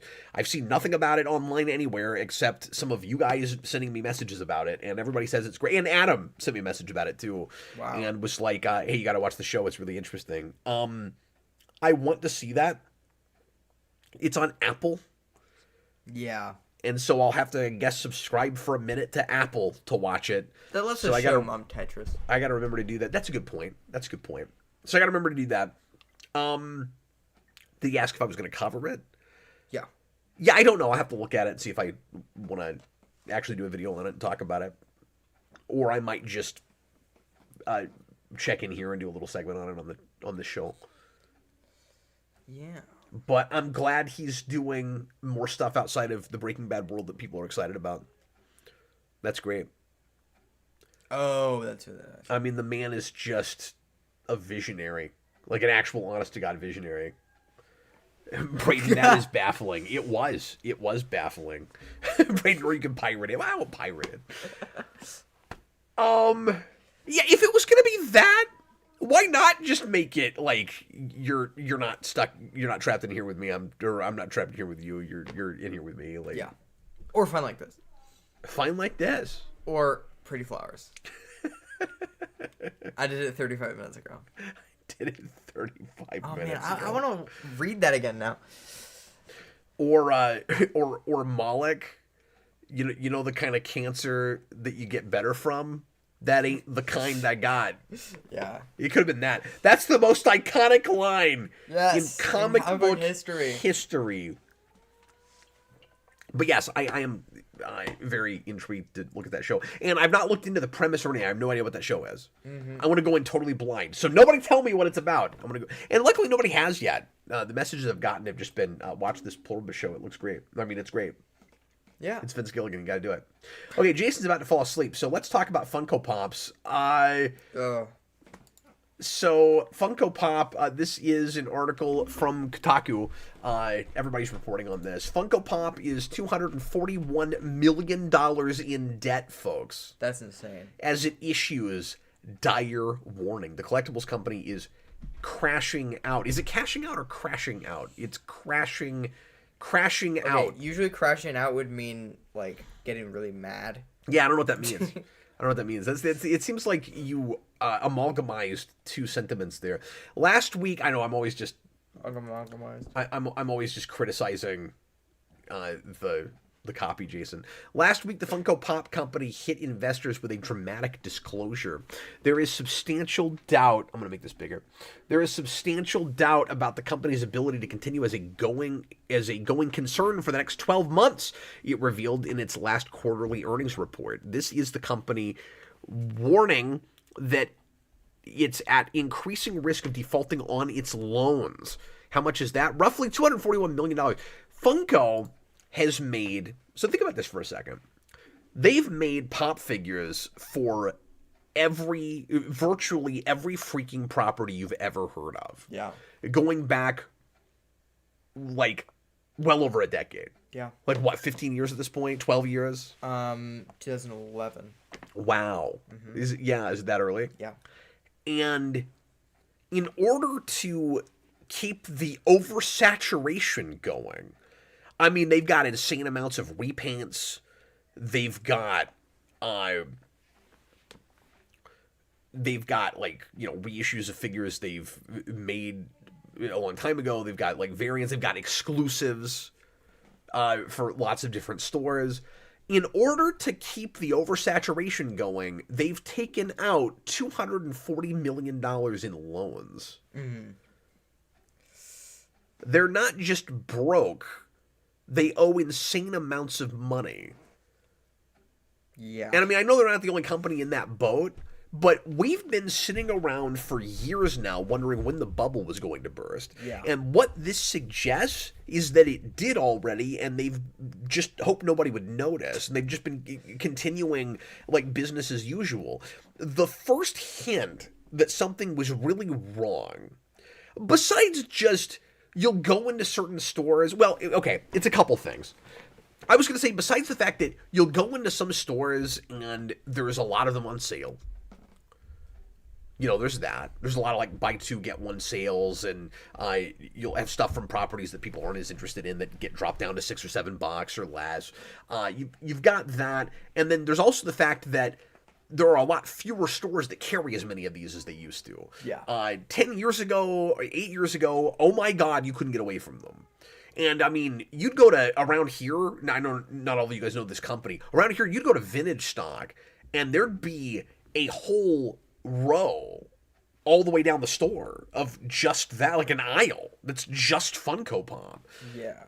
There used to be a big wall of them at Hot Topic.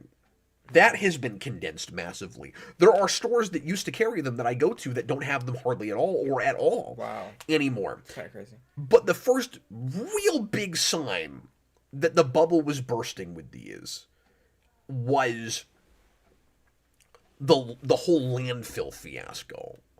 When Funko, it was, I don't know if they announced it or if it was leaked, that they had an obscene amount of product that they couldn't get rid of, and they just basically set it all on fire. They just took it to a landfill and dropped it, and they really pissed off a lot of their fans for doing that. Because I think it was for two reasons. I think some people might have felt like they were being disingenuous in doing that while simultaneously cranking these things out and pretending like they were as popular as they always have been, and like it was business as usual. I think that bothered people. And then just the waste bothers people. There's the economic concern, of course. People were worried about that. But more than that, I think, was, well, these things are collectible. Some of them end up getting, like, very valuable, and you could donate them. You know, you can give them to needy kids. You could go to hospitals. Like, what are you doing? Why are you just setting them on fire? Yeah. Not setting them on fire, but, you know, taking them to a landfill. If you set them on fire, that would be very toxic. And so it's also odd that and then another sign, is that there were some very valuable ones that started to come down pretty hard. Yeah. So I used to think I could never get my hands on the Zurn or Batman, because at one time that was like a $300-$400 pop figure. It might have even gotten higher than that at one point. And I mentioned this before, but a friend of mine, Kareem, got me one, and I know he didn't spend that much on it. Now, it's still valuable, but it's not crazy town like it was. And so, like, we've seen the value of a lot of the big ones drop quite a bit. And what's funny is, I don't know how I'm coming off as I'm talking about this, because I like Funko Pops. I have a gigantic Batman collection. I'm well over 100 now, and I just collect Batmans. I have maybe 135 at this point, 140. And I did a video, or I guess a 2-part stream series about that earlier in the year, and I showed all the ones that I had at that point. I've gotten a few more since then. I think they just put out a Nightfall one. I gotta get that. Really? In Asbat suit. I don't have that. Cool. That's pretty cool. I know. So, on the one hand, I could say, well, I collect these things. It's kind of sad to see it finally happen. It's actually not that sad to me, just because, first of all, I'm out of space for them. I have plenty. I don't need them to make any more. I will continue getting them, I guess, unless the space thing gets really insane. But I've got enough. I don't need any more of these things. It's a pretty impressive looking collection. And also, the more that bubble bursts, the better the chance is that someday I can get all of them, of the Batmans. I didn't think that was ever possible, because there's like Comic-Con exclusive things that are just obscenely high. And if it goes the way of Beanie Babies, where nobody cares, yeah, I'll be able to get some of that crap for that right now is $200-300 for 20 or 50 or 30 or 20, and that would make me very happy. So like I hate to see this happen to this company, but on the other hand, I think this company has made some really stupid, foolish decisions. Yeah, and one of those is they've been throwing all kinds of crap at the wall to see what else will stick. yeah, They're like, the Pops are not doing what they used to. I know what we'll do. Let's make a bunch of different other kinds of Pops in other sizes. Yeah. That'll do it. We'll do like the micro Pops or the minis or whatever the heck those are called. And we'll give them their own play sets. That's the ticket really? now. Well, yeah, there's like a Ninja Turtles one. And I forget what else. But yeah, they have these little... They're like this size. These like mini Pops. Yeah. These super tiny. And then they have these play sets. And the play sets will come with different figures than you can buy separately. And then, you try to get all the figures. But they're weirdly high. I mean, they're like, those play sets are like $40 or $50. And they're not that big. And they're not especially elaborate. They're fine. They're kind of cool, I guess. But I feel like it took a lot longer for them, but I'm seeing Funko making some of the same mistakes Arcade 1-Up made. In just the let's make too much of the same thing. Let's make let's do every like size and kind of thing we can think of that is of this sort of product. And they just oversaturated it to insane crazy town. yeah. RG Godzilla, the end of Funko took too long, in my opinion. What's funny is I kind of agree with that, but then there's some, just for my own selfish ends, there are some things that were made in the last few years I'm really glad we finally got. I'm glad the company didn't go under before we got Cassandra K and Batgirl. Yes. And also, they're not ready to file Chapter 11, but they probably should be. So the way they're talking about it is they're gonna keep kind of plugging along, but they're probably going to make a lot less product and not have as many IPs. So this is Josh Simon, who has been the CEO of this company for 60 days. He just took the company over. Wait, really? And he says, I want to reiterate the sense of urgency and opportunity around our make culture pop strategy, executing across the intersection of culture, creativity, and commerce. CEOs are great at saying lots of words that you've heard before that mean nothing when you put them together in the order they're putting them in. Yes, that's true. He worked at Netflix for 5 years, and now he's over at Pop. In the short term, I'm looking to maintain the momentum, discussed. Is Funko in trouble? Yes. Yes. Do you notice how much debt they're in? He continued, over the long term, what's most exciting to me, and I hope is equally exciting to our investors, are the multiple opportunities to transform the company for substantial growth. No, stop trying to transform it. Like, that's... Why do we talk so much about growth when we're in the hole? Yeah. We got to dig out of the hole. Yeah. We have a strategic advantage from building this company over the last 27 years. This is also a game they always play, where they go, the thing that's great about this company is people have heard of it. Yeah. And it's like, I mean, yes, you've got a brand recognition, sure, like you start there, but people might just be done with you. Yeah. You know? Let me say this real quick. There's also a whole nother angle that we could take with this, and I'm not going to spend a lot of time on it because we're getting close to the end of the show. We still got a few minutes. But we could have done an entire GNN or a whole first hour on this, Jason. Funko has made a bunch of mistakes. It's clearly real saturated. There clearly are a lot of people that have been kind of done with them for a long time. That, like, I have known several people that I used to collect Pops and would get kind of diehard about it, and then I have them for a little while and then go, well, they're just kind of sitting on my shelves taking up space, and then they sell them. And like you see a lot of that with people that collect this kind of stuff. It's the same sort of folks that got into subscription boxes. You do that for a while, and then you go, okay, that was fun, but like, what am I gonna do with all this stuff? You know, like I'm kind of good. Now the difference is this isn't blind box. And the smartest thing Funko did was not go blind box, and like they've had blind boxes, but that was never their like main thing. Yeah. And thank God they never tried to go that way in desperation, because you could have seen that. Yes. Which would have just 2018, 2019. Yeah, that would have just tanked them entirely. Or immediately. But I think they appeal to people that are real impulsive spenders and are collectors like me and like to be completionist with stuff. And I think that's a lot of why they hung around for a long time. And why it took so long for, again, like I said earlier, the bubble to burst. But I'm wondering if there's not a greater issue at play to some degree. Like, I do think they've shot themselves in the foot, but it's also remarkable how long it's lasted.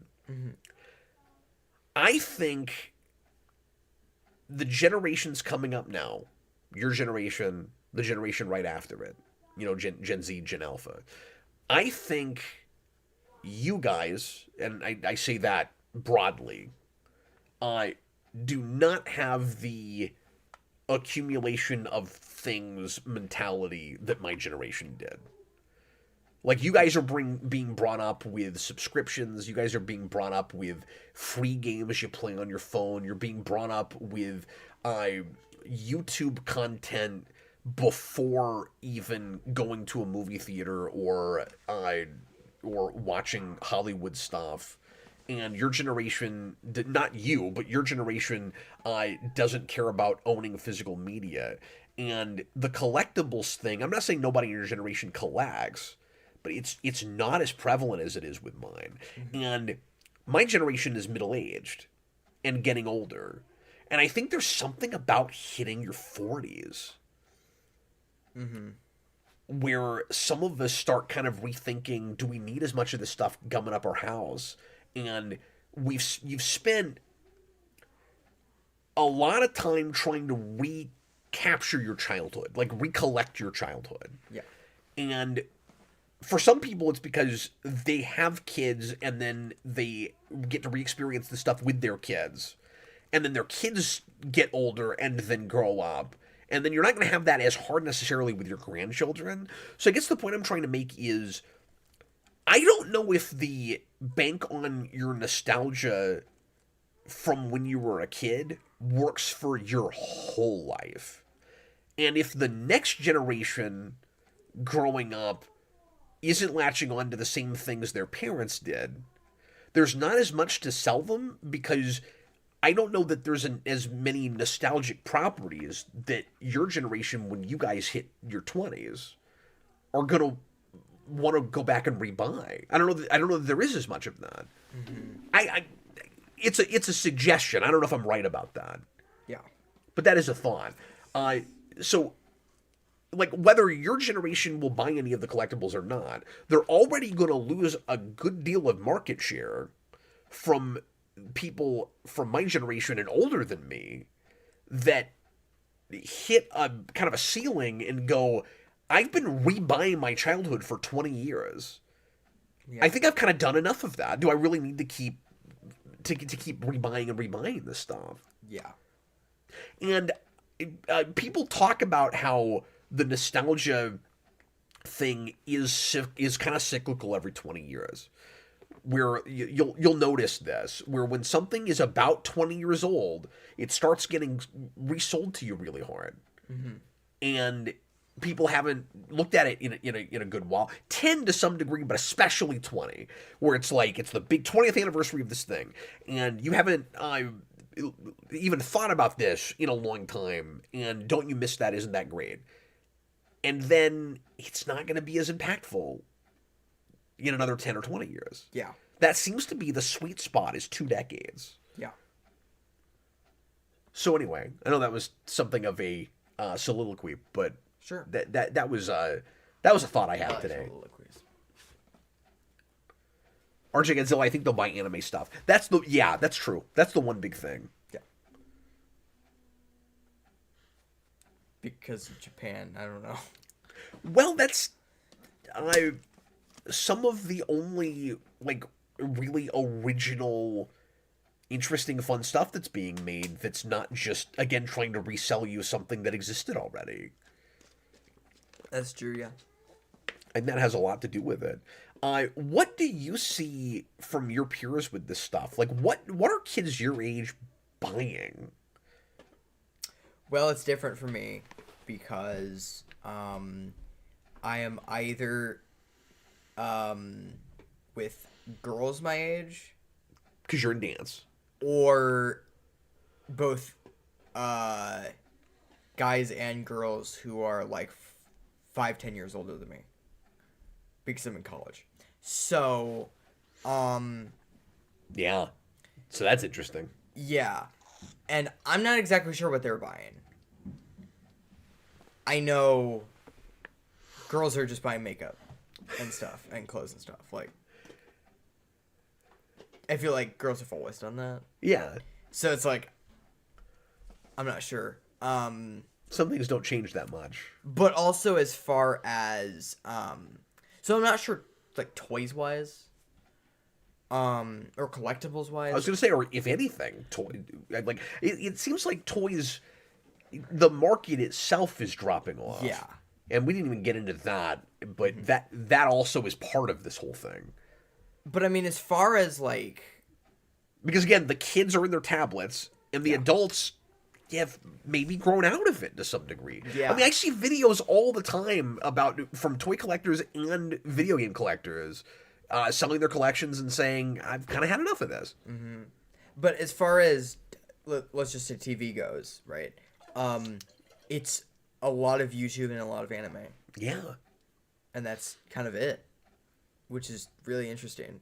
And they're not all watching the same things. That's that monoculture thing again. Yeah.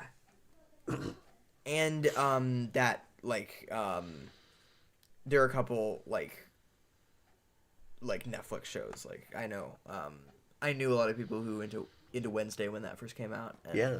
You know, more stuff like that. But they also get over it fast. Yes. Yes. And like, it took too long for that second season to come out. It didn't have the impact that it did. Also, or has that come out it already? Did, yeah. It did, right? Yeah, I also remember hearing about it sucking, but I don't know. Yeah, I didn't hear good things about it. Yeah. And then Stranger Things, there's suddenly a whole bunch of merch for it because they're about to put the last season out. Yeah. I don't know who cares about that. That's only if it is a big deal because it's finally ending. It seemed like people lost interest for a while, and I was like, oh, that was that show I used to love. It's almost like that's wended its way around and become a nostalgic thing. Yes. And yes, that doesn't have the 20-year thing, but it's like that's been a little while. It's like 10 years. Isn't that nuts? And Yeah. so it's like we're nostalgic for that first season. Yeah. And so then this is going to some people going to watch like a legacy sequel. But that's a really weird show because that's a show that just becomes a joke of itself That's what I've heard. by like, and I haven't even, I've watched a lot of clips from it, but it's like, And I don't see how they break even on that considering how much money they spent on it. I mean, it's preposterous. yeah. I don't know. Like, all told, I forget where I read this today, so grain of salt, because I don't have a source for this. Jason, I read something today that suggested that season, all told, cost like $900 million to make. 900 million. Wow. Because, it's multi-episode, and they're averaging like over $100 million an That's episode. insane. It's insane. And We're not breaking even for that. If that's true... Yeah. Oh, it was Red Letter Media that said that. Okay. And Mike was claiming, I don't know if he was exaggerating. I don't think he was, the way he was talking about it, because it sounded like it must be an exaggeration. He said there are episodes of that show that are like 2 hours long. Why? I don't know. What? Okay. But I've not looked at what the runtimes are going to be for that season. Yeah. So I don't know. Well, I mean, yeah. Anyway. Well, I sort of dominated that last segment. I had a lot of things I wanted to say about the Funko thing. Oh, I had nothing. Oh, cool. I just if you had any more thoughts about that. I just want to say I do not care about Funkos. Yeah. And I did a little bit as a kid, but I don't know how much of that was just you were getting into them. Yeah, maybe. Did you just never care for the design of them? No. Yeah. They're fun for a minute, and then it like that face with like the big eyes becomes like indented in your brain and then you get nightmares about it. That's hilarious. So it's like, well, I love my Batmans. yeah, they're pretty cool. Especially Cassandra Cain. And occasionally they'll put out another, one of a different property that I kind of want. Didn't they have a spoiler too? Yeah. I really wanted that. I didn't get that. But because it I wasn't almost Batman. got it, but because that one doesn't have the beady eyes, so. And DJ and his wife made me one that looked like me. Yeah. Pretty cool. That one's pretty cool. Well, everybody, thanks a lot for watching. We sure appreciate you guys. We'll be back again next Wednesday for the last one of these for the month. And if you would like to put in a question ahead of time, patreon.com/geekvolution, $2 tier lets you do that each month, and we'll guarantee you a question answered on the show if you can't be here or you don't want to leave a super chat. And we will see you again with lots more fun stuff here on Geekvolution. Once again, Friday night, be here for one of the greatest superhero movies ever made. Yeah. Madam Web. Here it is. 10 o'clock. Be there. Bye, everybody. We'll see you later. You know what? I forgot my music tonight, Jason. Oh, it should be in there. Oh, that's true. Just has the It'll just be right here. Okay, You're welcome. sweet. Well, that's lucky. Yeah, thanks for doing that. I've just messed it up though. I messed it up again. I can't get to our music here.